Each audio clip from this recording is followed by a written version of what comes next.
Hi, my name is Nur Anushka Lutfi-Shadan. My metric number is 02D8221F1008. So today I'm going to talk about inflation. The definition of inflation is a continuing decrease in the general price level of goods and service in the economy. And deflation means decrease in the general price level of goods and service in the economy, while stagflation is condition in an economy where is high unemployment and rapid inflation simultaneously. This inflation is a reduction in the rate of the inflation. So let's talk about calculation. The formula of calculation is inflation rate equal to CPI this year minus CPI previous year, where CPI previous year multiplication 100. For example,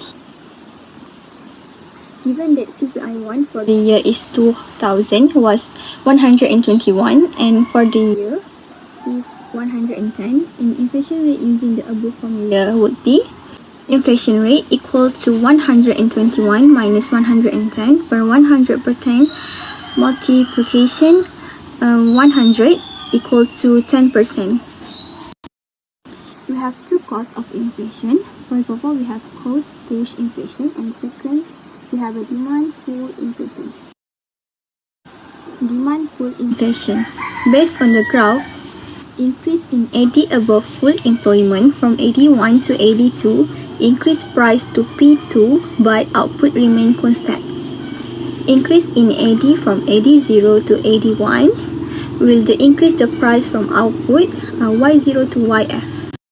An increase in the general price level associated with an increase in the cost of production. Start in the theme in aggregate demand and aggregate supply function. The cost push inflation arises in the economy. In the absorption excess demand due to the pressure of the variance factor which shift the aggregate supply curve to left. Based on the graph demand pull inflation, consecutive upon the upward shift in the aggregate supply curve near AS0 to AS1, the equilibrium aggregate output fall from OQF to OQ1, while the general price level reaches from P0 to P1. A future upward shift in the aggregate supply curve from AS1 to AS2 create as future in the increase the price to P2. My name is Nufatiha binti Azman and my metric number is F1025.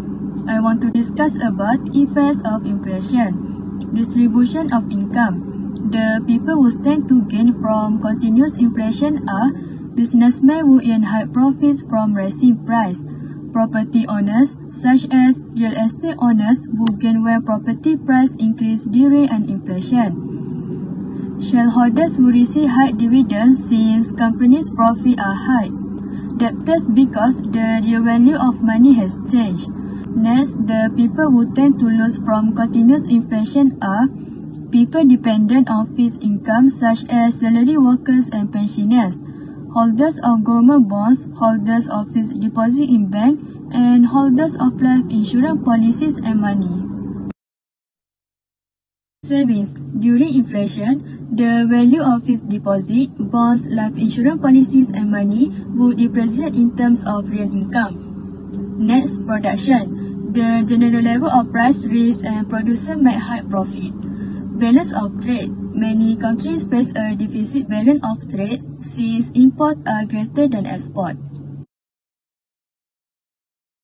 Measure to control inflation. Open market operations such as selling of securities or short-term bonds.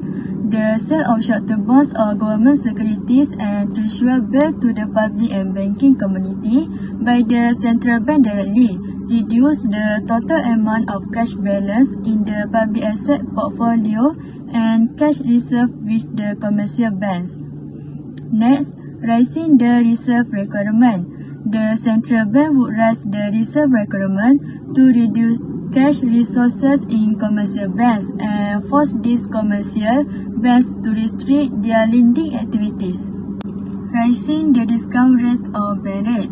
A rise in the bank rate shows that the central bank's monetary policy is directed towards credit squeeze to control inflation. Next, rising the interest rate.